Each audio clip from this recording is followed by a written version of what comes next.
خود نبی اکرم صلی اللہ علیہ وسلم نے دی ہے۔ ایک بڑی طویل اور بڑی پیاری حدیث ہے۔ جب غزوہ تبوک کے لیے حضور تشریف لے جا رہے تھے، لشکر بہت بڑا تھا، 30,000 کا لشکر۔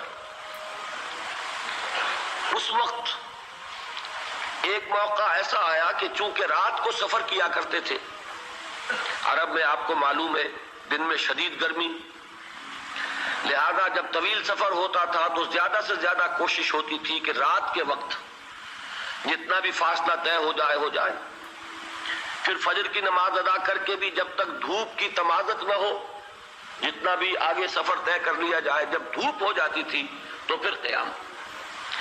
ایک مرتبہ ایسا ہوا کہ ساری رات چلتے رہے، پھر فجر کی نماز ادا کی، پھر لشکر کا کوچ ہو گیا، تو اب ظاہر بات ہے وہ وقت ایسا ہوتا ہے کہ شدید نیند کا غلبہ ہوتا ہے، تو تمام صحابہ پر نیند کا غلبہ ہو گیا۔ نتیجہ کیا نکلا کہ اب اونٹنیاں جو ہیں یا اونٹ جن پر وہ سوار تھے، انہیں گویا کہ آزادی نصیب ہو گئی۔ کسی کا منہ ادھر کو اٹھ گیا ادھر چل پڑی، کسی کا ادھر اٹھ گیا ادھر چل پڑی، کسی کو کیکر کا درخت نظر آ گیا، اس میں کھڑے ہو کر ناشتہ فرمانا شروع کر دیا، اس لیے کہ جو اوپر سوار ہے وہ اونگ رہا، اور لشکر پورا منتشر ہو گیا۔ حضرت معاذ بن جبل رضی اللہ تعالی عنہ یہ راوی ہیں اس واقعے کے اور اس حدیث کے، انصاری صحابی ہیں، اور ان کے شان میں حضور نے یہ الفاظ استعمال فرمائے ہیں کہ اعلمہم بالحلال والحرام معاذ بن جبل، میرے صحابہ میں حلال اور حرام کے احکام سے سب سے بڑھ کر واقف معاذ بن جبل ہے۔ یعنی فقہی معلومات ان کی بہت تھی۔ اللہ نے جیسا میں نے کل عرض کیا تھا، ہر چیز کا اپنا ایک تقاضا ہوتا ہے۔ کسی کا فلسفیانہ ذہن ہوتا ہے، اسے قانون سے دلچسپی نہیں ہوتی، کسی کا قانونی ذہن ہوتا ہے، اسے فلسفے سے دلچسپی نہیں ہوتی۔ تو حضرت معاذ بن جبل رضی اللہ تعالیٰ عنہ کو قانون اور احکام سے بڑی دلچسپی تھی، تو حضور نے فرمایا اعلمہم بالحلال والحرام معاذ بن جبل۔ انہی کو عامل بنا کر حضور نے یمن بھیجا تھا۔ تو جو گفتگو اس وقت ہوئی تھی وہ بہت اہم ہے فقہی اعتبار سے، کہ اجتہاد کے لیے وہی دلیل ہمارے ہاں، وہی حدیث جو ہے بطور دلیل بیان ہوتی ہے۔ حضور نے فرمایا معاذ تمہیں میں یمن بھیج رہا ہوں، کوئی معاملہ پیش آئے گا تو کیا کرو گے؟ عرض کیا کہ حضور اللہ کی کتاب کی طرف رجوع کروں گا، جو حکم ملے گا اس کے مطابق فیصلہ کروں گا۔ آپ نے دریافت فرمایا اگر اللہ کی کتاب میں کوئی واضح حکم نہ ملے تو کیا کرو گے؟ تو عرض کیا کہ حضور پھر میں آپ کے فرامین، آپ کے فرمودات جو بھی میرے علم میں ہیں ان کی طرف رجوع کروں گا، اس کے مطابق فیصلہ کروں گا۔ پھر تیسری مرتبہ سوال کیا اگر میری بھی کوئی بات تمہارے علم میں نہ ہو پھر کیا کرو گے؟ تو عرض کیا ثم اجتہد، پھر میں اجتہاد کروں گا۔ تو حضور نے شاباش دی کہ یہی طریقہ ہے، یہیں سے وہ لفظ اجتہاد چلا ہے، اور اجتہاد کے لیے جو دلیل ہے نقلی منقول حضور سے وہ یہی حدیث ہے۔ بہرحال یہ تعارف ہو گیا حضرت معاذ بن جبل کا۔ وہ راوی ہیں، وہ فرماتے ہیں کہ بقیہ تو سب لوگ جو ہے اونگ رہے تھے اور لشکر منتشر ہو گیا تھا، لیکن میں خاص طور پر حضور کے ساتھ ساتھ لگا رہا۔ حضور کی اونٹنی چل رہی ہے، میں نے بھی اپنی سواری کو ساتھ لگائے رکھا۔ اس کی وجہ تھی کہ تخلیہ میں ایک بات پوچھنا چاہتے تھے حضور سے، تو اس کے متلاشی تھے، لہذا اب آدمی جب اس کو ذہن پہ کوئی ایک ارادہ ہو تو اونگ نہیں آئے گی نا، لہذا وہ جاگ رہے ہیں، پوری طرح ہوشیار ہیں۔ حضور کی اونٹنی چلی جا رہی ہے، اور آپ جب اونٹ پر سوار ہوتے تھے تو ایک کجاوا سا ہوتا تھا، پردے ہوتے تھے اس پر، تو حضور اپنے ان پردوں میں۔ اچانک حضور کی اونٹنی نے ٹھوکر کھائی، اس سے وہ بتکی، ساتھ ہی چونکہ اونٹنی بالکل برابر چل رہی تھی حضرت معاذ کی، وہ بھی بتک گئی۔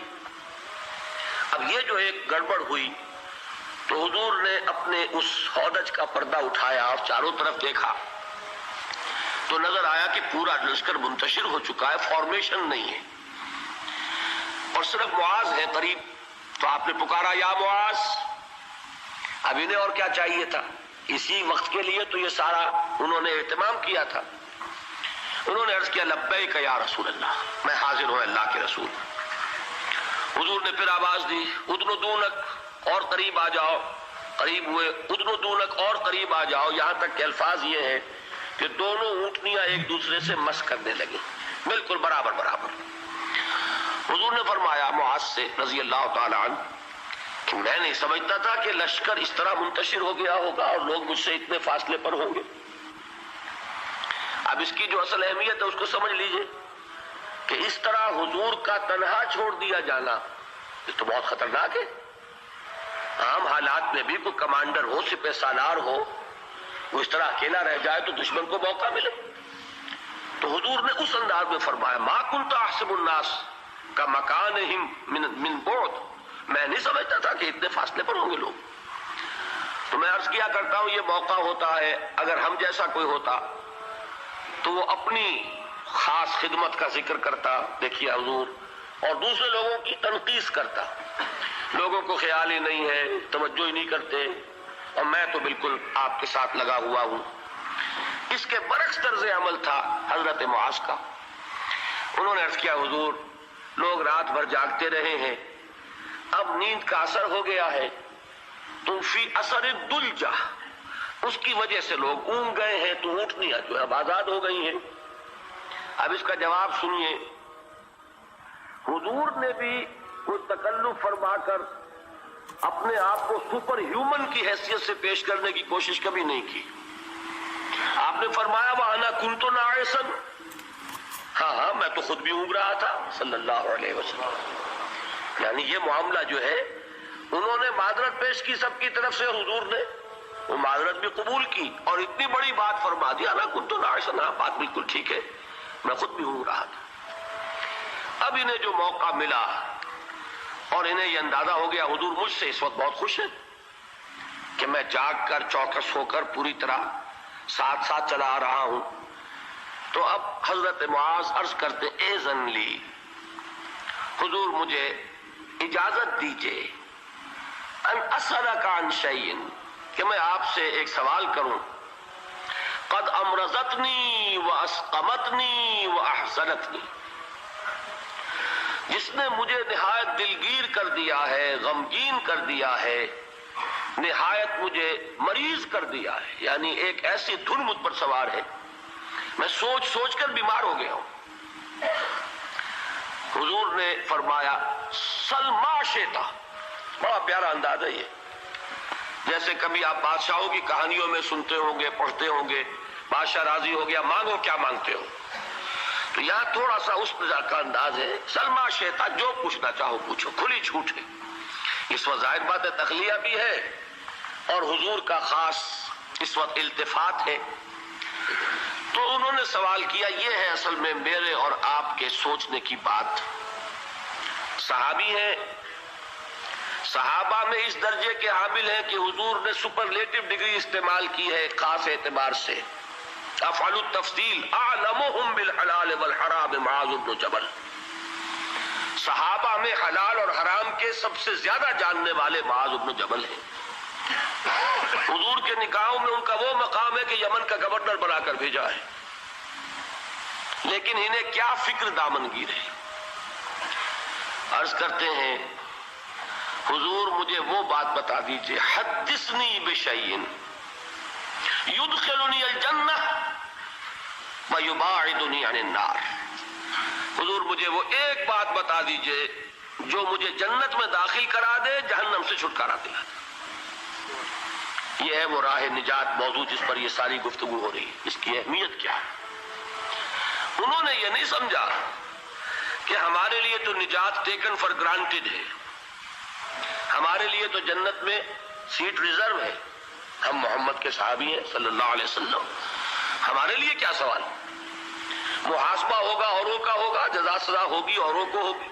نہیں، ان صحابی کو یہ فکر دامنگیر ہے. اور کیا الفاظ کہے، قد امرضتنی واسقمتنی واحزنتنی، مجھے تو اس فکر نے بیمار کر دیا ہے، مجھے سخت غمگین بنا دیا ہے. مرض اور سقم، سقیم، انی سقیم، یہ معلوم ہوگا آپ کو، بیمار کو کہتے ہیں. اور مرض تو ہے قد امرضتنی واسقمتنی واحزنتنی. اب اس کا جواب حضور نے جو دیا وہ اس وقت اس کے پورے الفاظ مجھے یاد نہیں، لیکن وہ وہی ہے جو سورۃ العصر میں آ رہا ہے ہمارے سامنے۔ شہادت دو اللہ کے سوا کوئی معبود نہیں اور میں اس کا رسول ہوں، اس پر جم جاؤ، اور اللہ کے ساتھ شرک ہرگز نہ کرو، اور اسی پر تمہاری موت واقع ہو جائے، تم جنت میں داخل ہو جاؤ۔ اچھا، جواب تو مل گیا۔ اب شرک کے معنی کیا ہے وہ ایک تقریر مکمل ہوگی، صرف یہ ہے کہ ان الفاظ میں تو یوں سمجھیے نا کہ مضامین کے دریا ہیں جو کوزے میں بند کیے گئے۔ جو بات اس وقت مجھے بتانی تھی وہ یہ تھی۔ اس کے بعد اب حضور خود ایک سوال کرتے ہیں، یعنی میں کہا کرتا ہوں کہ اب دریائے سخاوت جوش میں ہے، تم نے جو پوچھا تھا پوچھ لیا، میں نے جواب دے دیا۔ افلا ادلک یا معاذ، تو اے معاذ کیا میں تمہیں یہ نہ بتاؤں براس ھذا الامر وعمودہ وذروۃ السنام منہ، کہ یہ جو دین ہے ہمارا، اس کی جڑ کیا ہے، اس کا تنا کیا ہے، اس کی چوٹی کیا ہے۔ میں نے عرض کیا تھا نا کہ حضور نے تمثیل اختیار کی کہ دین میں کیا پہلے ہے کیا بعد میں ہے، کس کی حیثیت جڑ کی ہے، کس کی حیثیت تنے کی ہے، کس کی حیثیت چوٹی کی ہے۔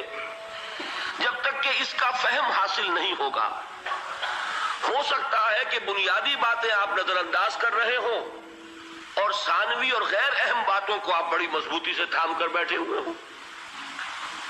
اسی کو کہا تھا حضرت مسیح علیہ السلام نے یہودی علماء پر تنقید کرتے ہوئے کہ تم مچھر چھانتے رہتے ہو اور سموچے اونٹ نگل جاتے ہو، بڑے بڑے گناہ تو کر رہے ہو اور چھوٹی چھوٹی باتوں کے اوپر دست و گریبان، مناظرے اور جھگڑے۔ یہی حال ہمارا ہے آج۔ سود جیسا گناہ، اس میں پوری قوم ملوث۔ جھگڑا کس پر ہو رہا ہے کہ رفع یدین ہے یا نہیں ہے، ہاتھ یہاں بدیں گے یا یہاں بدیں گے، اس پر تو جھگڑے ہیں۔ من دیگرم تو دیگری، اس پر فرقے بازی۔ لیکن سود، رشوت، حرام خوری، یہ سب کر رہے ہیں۔ حالانکہ یہ ہے جڑ کی بات، وہ ہے ثانوی بات۔ اسی کو کہا کرتے ہیں کہ اشرفیاں لٹے اور کوئلوں پر مہر۔ کس قدر حماقت ہے، اشرفیوں کی حفاظت نہیں ہو رہی، کوئلوں کی حفاظت ہو رہی۔ یہ کیوں ہوتا ہے؟ سینس آف پروپورشن نہیں رہتا، کس چیز کی کیا اہمیت ہے، نسبت و تناسب درست ہے، دین میں جڑ کیا ہے، تنا کیا ہے۔ اب یہ تشریح حضور نے فرمائی اور اس کے لیے تمثیل اختیار فرمائی، وہ کس سے کی ہے؟ وہ درخت کی ہے۔ درخت کی ایک جڑ ہے، درخت اس پر کھڑا ہے، غذا وہاں سے مل رہی ہے، جڑ سوکھ جائے گی درخت سوکھ جائے گا۔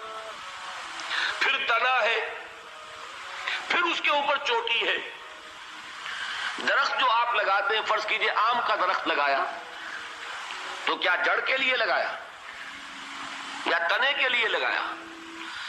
آپ نے تو درخت لگایا ہے آم کے لیے، آم لگتا ہے چوٹی پر جا کر، لیکن جڑ کے بغیر تنا نہیں، تنے کے بغیر چوٹی نہیں، چوٹی نہ ہو تو آم نہیں۔ اس تمثیل کو ذہن میں رکھیے کہ آپ نے فرمایا افلا ادلک یا معاذ، اے معاذ تم نے جو سوال کیا وہ تو میں نے جواب دے دیا، مزید کیا میں تمہیں یہ نہ بتاؤں کہ براس ھذا الامر، اس کی جڑ کیا ہے، وعمودہ، اس کا تنا کیا ہے، اور ذروۃ السنام منہ، اس کی چوٹی کیا ہے۔